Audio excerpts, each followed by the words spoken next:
हाय। हम ना आज हम लोग एमएच सेट का ईएमटी का क्वेश्चन सॉल्व करेंगे। EMT problems problems MH SET 2021 इसको सॉल्व करते हैं लोग, है। चलो क्वेश्चन देखते हैं। सबसे पहले क्वेश्चन ना अ,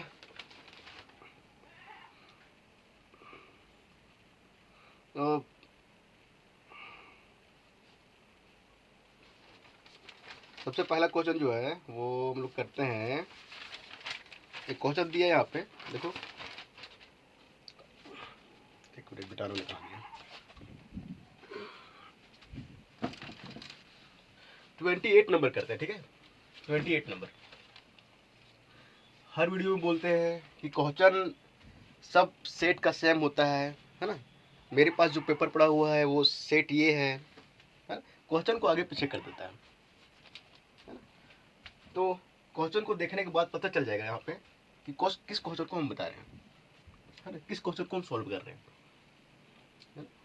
चलो 28 जो है इसमें से एक दिया, द क्वेश्चन पढ़ते हैं। द वेक्टर पोटेंशियल, ये वेक्टर देखो, द वेक्टर पोटेंशियल ये देखो, ये मेरा दिया है, ये मेरा क्या है, वेक्टर पोटेंशियल है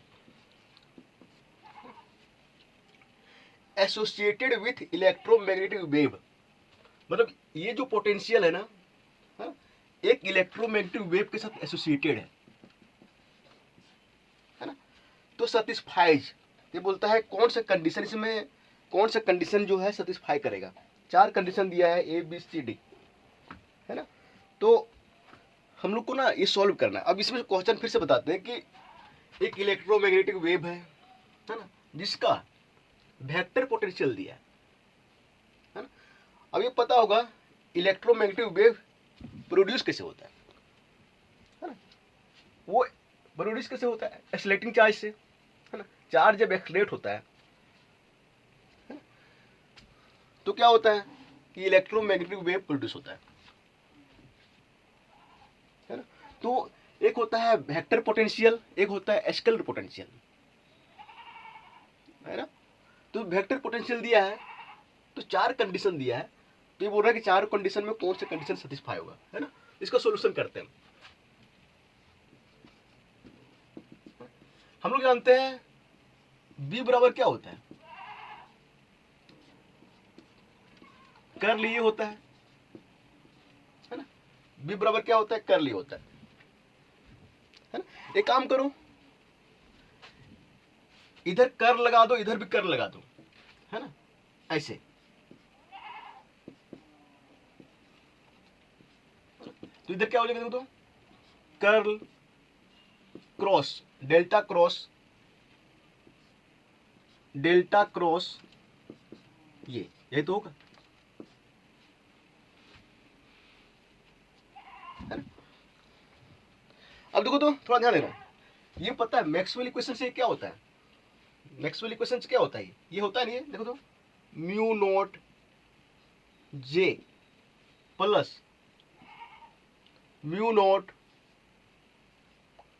डी करली डी बटे करली डी टी, यही तो होता है मैक्सवेल इक्वेशन से।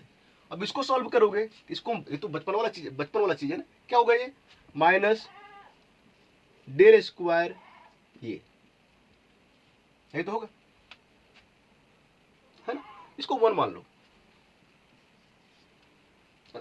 हम लोग ये भी जानते हैं कि ई बराबर जो होता है वो minus del phi minus del ये बटे डेल टी, ये होता है। फाई क्या है मेरा यहाँ पे, स्केलर पोटेंशियल है ना। और ये क्या है मेरा, वेक्टर पोटेंशियल, है ना। अब देखो तो इसका वैल्यू 0 होगा, क्यों, क्योंकि यहाँ पे जो है टाइम डिपेंडेंट रहेगा, ये और फाई जो है दोनों टाइम डिपेंडेंट रहेगा, है ना। ये और फाई दोनों टाइम डिपेंडेंट होगा। तो यहाँ पे क्या है, इसमें टाइम डिपेंडेंट थोड़ी ना आता है, ये मेरे जीरो हो जाएगा। तो सिर्फ क्या बचेगा, ई बराबर माइनस डेल ए बटे डेल टी, ये तो बचेगा। इसको ना, इसको दो मान लो, इसको यहाँ पे पुट कर दो, है ना। यहाँ पे पुट करने के बाद क्या आएगा, देखो तो, म्यू नोट जे, है ना। ये मेरा कौन सा करंट होता है, कंडक्शन करंट होता है ना। और ये मेरा कौन सा करंट है, डिस्प्लेसमेंट करंट है ना। प्लस म्यू नोट, है ना, यहाँ पे ई नोट भी होता है, ठीक है, म्यू नोट ई नोट, है ना, म्यू नोट ई नोट, है ना। और फिर ई का वैल्यू पुट करो, वहां पे क्या आ जाएगा, करली स्क्वायर बटे करली टी स्क्वायर, है ना। यहाँ पे ई आ जाएगा, ए आ जाएगा, है ना, बराबर क्या होगा, माइनस डेल स्क्वायर, है ना। इसको रीअरेंज करो, है ना। रीअरेंज करके क्या आएगा, देखो तो, रीअरेंज करके आएगा, देखो ऑप्शन में क्या दिया है। सबसे पहले इसको इधर ले आओ, डेल स्क्वायर ये, है ना, डेल स्क्वायर ये हो जाएगा, है ना। और देखो रीअरेंज करोगे तो यहाँ पे माइनस है ना, यहाँ पे माइनस आ जाएगा ना, यहाँ पे माइनस आ जाएगा, है ना, माइनस, है ना, डेल स्क्वायर ये माइनस। अब देखो म्यू नोट एप्सिलॉन नोट क्या होता है, 1/c स्क्वायर होता है ना। और ये करली स्क्वायर वेक्टर ये बटे करली स्क्वायर टी स्क्वायर, करली टी स्क्वायर बराबर, ये इधर जाएगा तो माइनस म्यू नोट जे, है ना, ये आ जाएगा रीअरेंज करके। देखो तो कौन सा ऑप्शन, ये कौन सा ऑप्शन से मैच करता है ना। देखो तो इसमें से बी और सी जो है दोनों सेम ही दिया है, देखो तो बी और सी जो है सेम ही दिया है,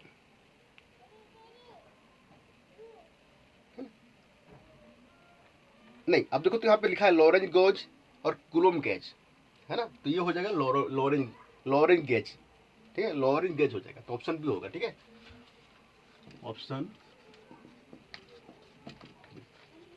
आंसर हो जाएगा, ठीक है। चलो ठीक है, ये क्वेश्चन हो गया।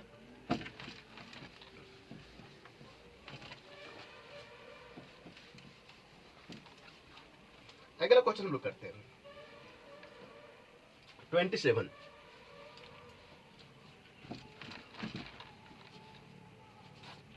करते हैं, ठीक है।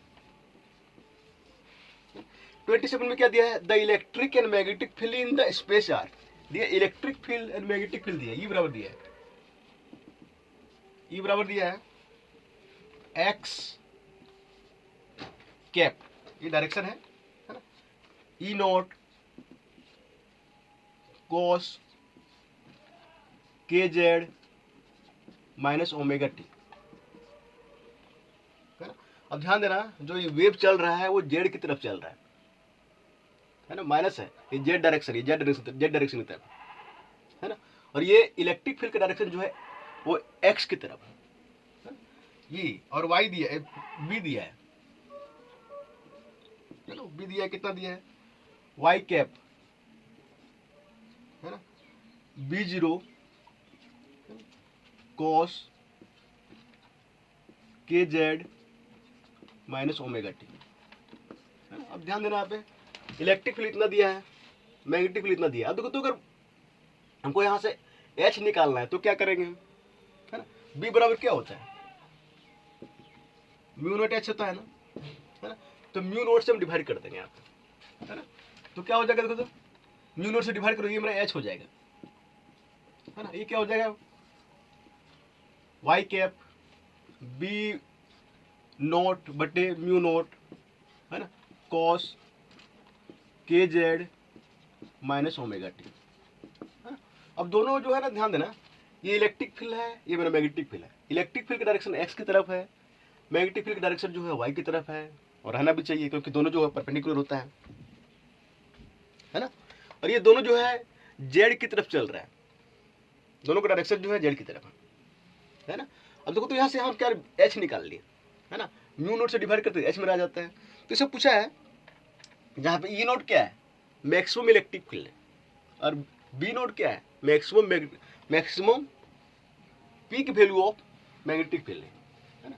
ये पूछा है कि the time average magnitude of Poynting vector in this region है ना। तो पॉइंटिंग वेक्टर का एवरेज क्या होगा,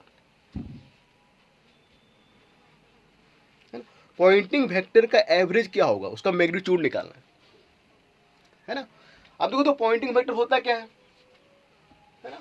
तो पॉइंटिंग वेक्टर क्या होता है नहीं होता है उसको हम बाद में डिस्कस करेंगे, बट पॉइंटिंग वेक्टर का जो फॉर्मूला होता है इसको हम डिफाइन करते हैं एस, और यहाँ पे ई क्रॉस एच आता है ना।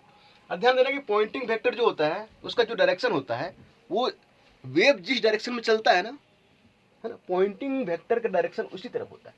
मतलब यहाँ पे देखो इलेक्ट्रिक फील्ड जो है, इलेक्ट्रिक फील्ड का डायरेक्शन एक्स तरफ है, मैग्नेटिक फील्ड का डायरेक्शन वाई की तरफ है, तो पॉइंटिंग वेक्टर का डायरेक्शन जो होगा है ना वो जेड की तरफ होगा है ना। अब देखो ई क्रॉस एच, पॉइंटिंग वेक्टर का जो रिलेशन होता है ई क्रॉस एच होता है, ये निकाल लो, सिंपल से आंसर आ जाएगा है ना। अब देखो तो सिंपल सी है, ई क्रॉस एच करोगे तो देखो तो ऐसे करो डायरेक्ट, देखो इसका एवरेज निकालना है ना, एवरेज ऐसे ऐसे कर दो है ना। अब देखो तो थोड़ा ध्यान देना,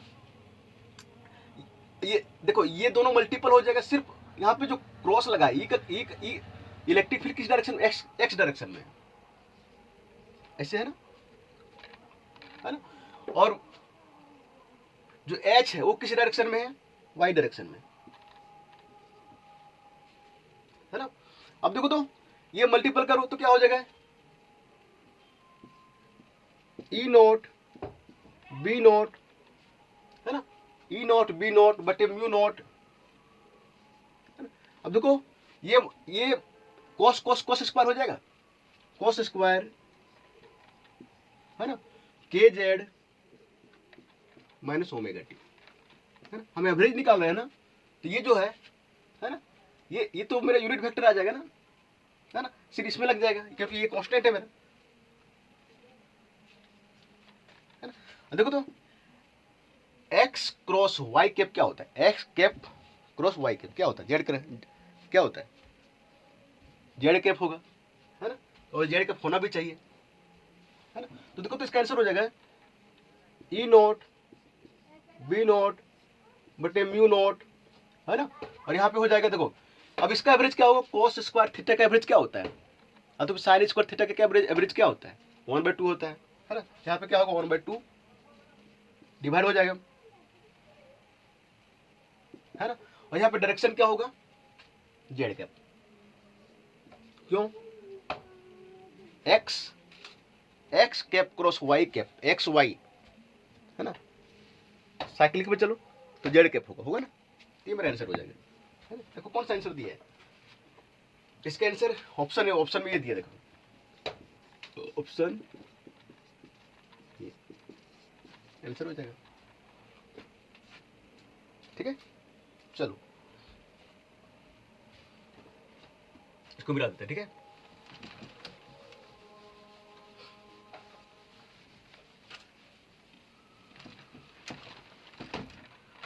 हम करते हैं 24 नंबर। देखो इसमें एक सॉलिड स्फीयर है, सॉलिड स्फीयर जिसकी रेडियस आर है is uniformly charge with volume charge density rho है ना, ये यूनिफॉर्मली चार्ज है ना, और इसका जो वॉल्यूम चार्ज डेंसिटी दिया है वो रो दिया है ना। बोलेंगे चार्ज पर यूनिट वॉल्यूम जो है पूरे स्फीयर में वो सेम है ना। The magnitude of electric field outside the sphere, ये बोल रहा है इसके द्वारा जो इलेक्ट्रिक फील्ड होगा है ना, स्फीयर के बाहर में एट डिस्टेंस आर, वो कितना होगा, है ना। सिंपल सा था, बहुत आसान था, है ना। तो क्वेश्चन फिर सुन लो। एक सॉलिड स्फीयर है ना, जो यूनिफॉर्मली चार्ज है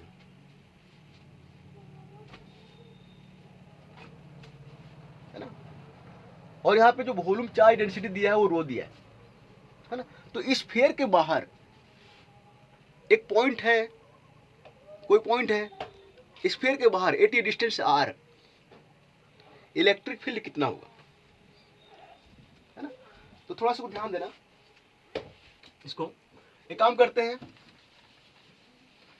ये स्फीयर है ना, इसके अंदर जो है वॉल्यूम चार्ज डेंसिटी रो है ना। हमको निकालना है आर डिस्टेंस पे इलेक्ट्रिक फील्ड कितना होगा। तो काम करो, यहाँ पे गॉसियन सरफेस बना दो, गॉसियन स्फीयर बना दो, है ना।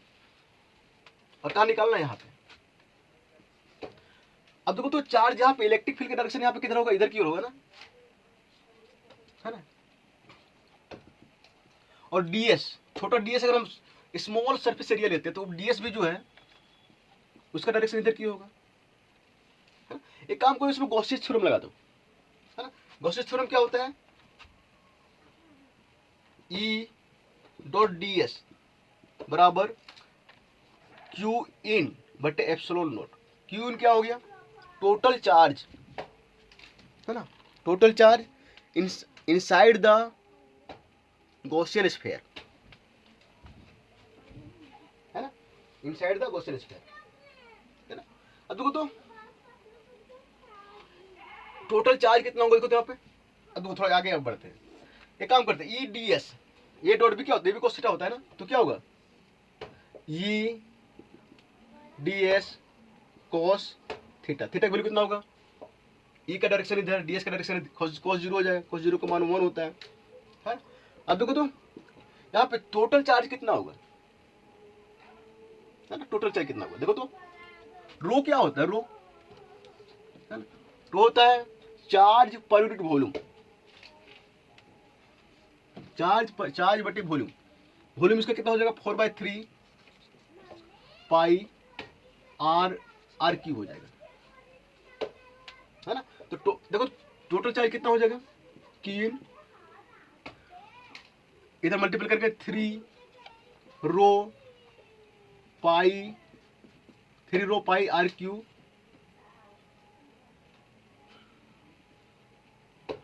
एक मिनट, हाँ देखो कितना हो जाएगा, तो 3 इधर 3 ऊपर चला गया ना यहाँ पे 3, हाँ। तो क्या हो जाएगा, देखो 3 क्यूब बराबर 4 पाई आर क्यूब रो, और क्यू कितना हो जाएगा, 4 पाई आर क्यूब बटे रो बटे 3 हो जाएगा, ये तो होगा।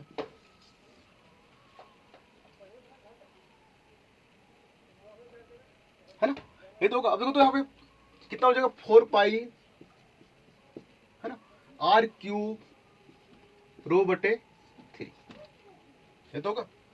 अब देखो cos जीरो का मान कितना 1 है ना। इलेक्ट्रिक फील्ड यहाँ पे क्या कांस्टेंट होगा, स्फीयर के, इस स्फीयर के सरफेस पे, तो ये बाहर कर देते हैं, और पूरे इस स्फीयर का सरफेस एरिया कितना होगा, 4 पाई आर स्क्वायर बराबर, देखो इधर क्या है, 4 पाई आर क्यूब रो बटे 3, है ना। एप्सिलॉन नॉट भूल जा रहे हैं, मैं यहाँ लिख देगा, है ना। अब देखो 4 5 कट जाएगा, है ना। तो फाइनली क्या आगे आएगा, देखो तो फाइनली जो आएगा वो आएगा ई बराबर आर क्यू रो, है ना, 3 एप्सिलॉन नॉट नीचे है ना, और ये आर स्क्वायर इधर डिवाइड हो जाएगा, और यहाँ पे आर कैप हो, इलेक्ट्रिक फील्ड डायरेक्शन किधर, इधर आर कैप होगा, है ना। कौन सा ऑप्शन मैच करते, देखो तो ये ऑप्शन मैच करेगा 3 एप्सिलॉन नॉट, ऑप्शन ए, है ना। अब देखो बच्चों, यहाँ पे ना एक इंपॉर्टेंट बात बताने जा रहे हैं, ठीक है। इलेक्ट्रिक फील्ड जो है ना, यहाँ पे तो दे दिया सॉलिड स्फीयर, है ना। अरे कंडक्टिंग स्फीयर होता है ना, कंडक्टिंग स्फीयर में क्या होता है, चार्ज बाहर में होता है, है ना, चार्ज क्या होता है, बाहर में होता है ना। तो भी स्फीयर के बाहर, चाहे वो सॉलिड स्फीयर हो चाहे कंडक्टिंग स्फीयर हो, है ना, स्फीयर के बाहर जो है वो इलेक्ट्रिक फील्ड ना हमेशा प्रोपोर्शनल होता है 1/r स्क्वायर का। ये ध्यान देना, है ना। अंदर में कुछ भी चार्ज है, अंदर में कभी कभी ऐसा दे देता है कि चार्ज जो है डिपेंड कर रहा है रो जीरो आर पे, है ना, चार्ज जो डिपेंड कर रहा है रो जीरो आर स्क्वायर पे, चार्ज जो डिपेंड कर रहा है रो जीरो आर क्यूब पे, है ना। तो अंदर इलेक्ट्रिक फील्ड का वैल्यू जो है वो डिफरेंट इलेक्ट्रिक फील्ड जो है आर पर डिफरेंट आर के डिफरेंट वैल्यू पर डिपेंड कर सकता है ना। बट हमें बाहर ना यहाँ पे कुछ भी दिया है, चार्ज कुछ भी वैल्यू दिया है, चाहे कंडक्टिंग हो, चाहे कंडक्टिंग में क्या होता है, चार्ज तो बाहर होता है ना। इसमें क्या है, तो यहाँ पे रो जो दिया है सॉलिड में वो यूनिफॉर्म दिया है ना, यूनिफॉर्म नहीं भी हो सकता है ना।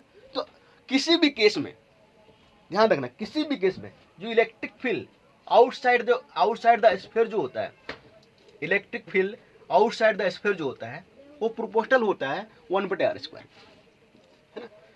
ये आंख मूंद के, है ना, आंसर मार दें। देखो इसमें ऑप्शन में दिया भी है, एक ऑप्शन ये दिया, देखो इधर सी ऑप्शन, देखो सी दिया है रो r बटे 3 एप्सिलॉन नॉट, ये ऑप्शन में दिया है। देखो तो यहाँ पे जो है इलेक्ट्रिक फील्ड आर पे डिपेंड कर रहा है। हाँ, आर पे कब डिपेंड करता है, जब इस स्फीयर के अंदर निकालते हैं, इस स्फीयर के किसी पॉइंट पर यहाँ पे निकालें, यहाँ पे निकालें, यहाँ पे निकालें, तो इलेक्ट्रिक फील्ड जो होता है आर पे डिपेंड करता है ना। लेकिन कोई भी स्फीयर है, चार्ज कुछ भी है, अगर बाहर निकालने के लिए बोल रहा है तो ऑप्शन में देखो 1/r स्क्वायर किस में है, उसमें तुरंत टिक मार दो उसको, ठीक है, जान लें।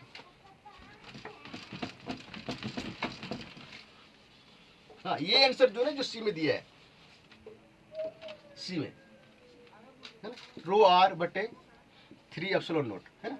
ये आंसर जो है, ये अगर वो ये बोलता है कि स्फीयर के अंदर किसी पॉइंट पर इलेक्ट्रिक फील्ड कितना होगा, तो ये आंसर हो जाएगा, है ना। निकाल के देखना, ये आंसर आएगा। चलो आगे चलते हैं।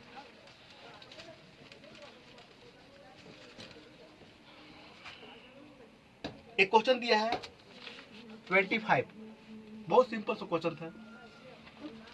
The SI unit of ratio of the magnitude of magnetic dipole moment, है ना, magnetic dipole moment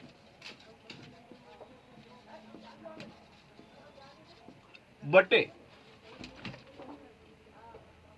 electric dipole moment,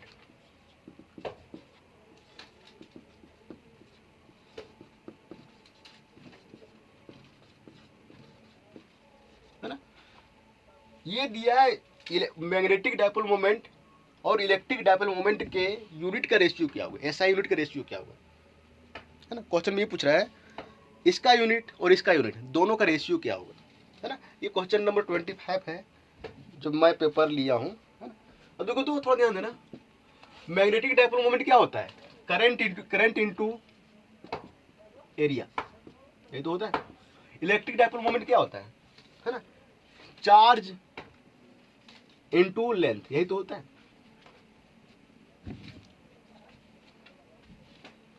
अब देखो तो करंट का यूनिट क्या होगा, एसआई यूनिट, है ना।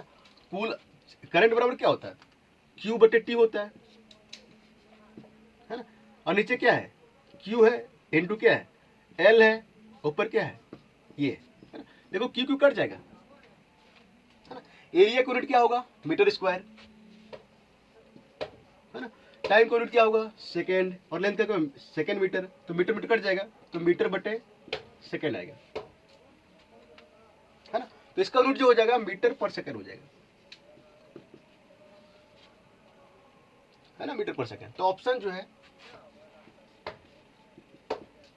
यहाँ पे 20 ये हो जाएगा।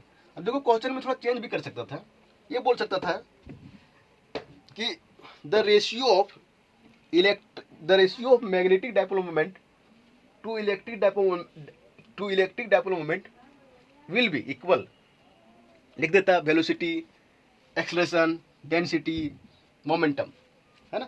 तो ये इन दोनों का रेशियो जो है वो किस क्वांटिटी के बराबर आएगा, है ना। देखो मीटर पर सेकंड जो है किसका, मीटर पर सेकंड जो है किसका यूनिट होता है, वेलोसिटी। तो यहाँ पे होता है वेलोसिटी, तो क्वेश्चन ऐसे भी दे सकता था। चलो आगे कोई अलग अलग क्वेश्चन करते हैं।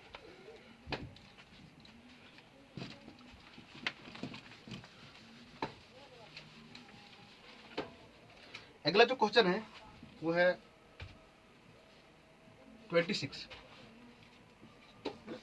इसमें से क्या है, क्वेश्चन का जो है वो क्वेश्चन पढ़ नहीं रहे हैं, डायरेक्ट बोल दे रहे क्या बोल रहा है। इसमें बोल रहा है एन इंटरफेस डिवाइड्स द, अब देखो एक सरफेस है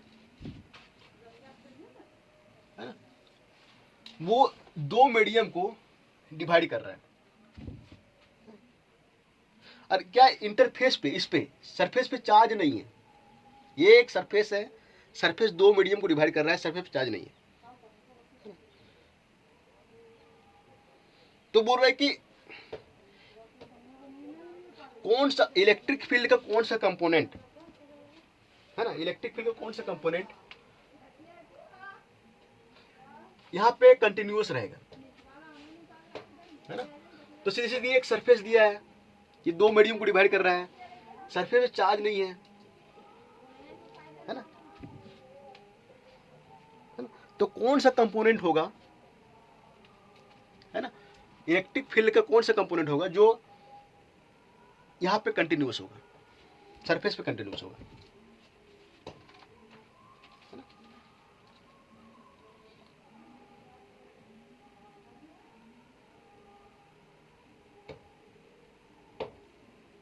है ना? देखो तो the component of electric field are continuous across the interface. हम लोग को ये पता है कि जो टेंजेंशियल कंपोनेंट होता है इलेक्ट्रिक फील्ड का वो तो कंटिन्यूअस होता ही है, टेंजेंशियल कंपोनेंट, है ना, वो तो मेरा क्या होता है, वो मेरा कंटिन्यूअस होता है ना। तो इसमें ऑप्शन में जो दिया है tangential component, only normal, both normal and tangential, है ना, और नॉन ऑफ द एबव, है ना। अब देखो तो नॉर्मल का पता करते हैं, जो टेंजेंशियल होता है वो तो क्या बोलते हैं, वो क्या होता है, वो मेरा कंटिन्यूस होता है। ये नॉर्मल क्या होता है, नॉर्मल में क्या होता है, ई परपेंडिकुलर 1, ई परपेंडिकुलर 2, ये क्या होता है, सिग्मा बटे एप्सिलॉन नोट के बराबर होता है, ये तो होता है ना। और सिग्मा क्या होता है, सरफेस चार्ज डेंसिटी होता है ना। तो यहाँ पे लिखा है there are no charge on the interface, सतह पे कोई चार्ज नहीं है ना। अब सतह पे चार्ज नहीं है तो ये मेरा जीरो हो जाएगा ना, है ना। तो क्या हो जाएगा, देखो तो ये परपेंडिकुलर कंपोनेंट ये भी बराबर होना चाहिए, है ना। तो ऑप्शन जो है इसका सी आंसर हो जाएगा, ऑप्शन सी होना चाहिए, है ना, क्योंकि इंटरफेस पे चार्ज नहीं है, तो इस इक्वेशन के अनुसार जो सी होना चाहिए, ठीक है। चलो आगे चलते हैं।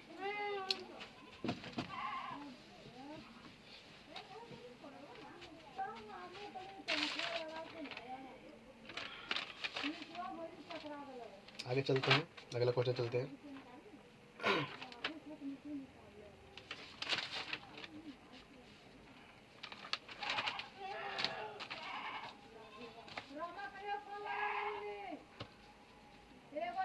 देखो तो क्वेश्चन नंबर जो है वो 21।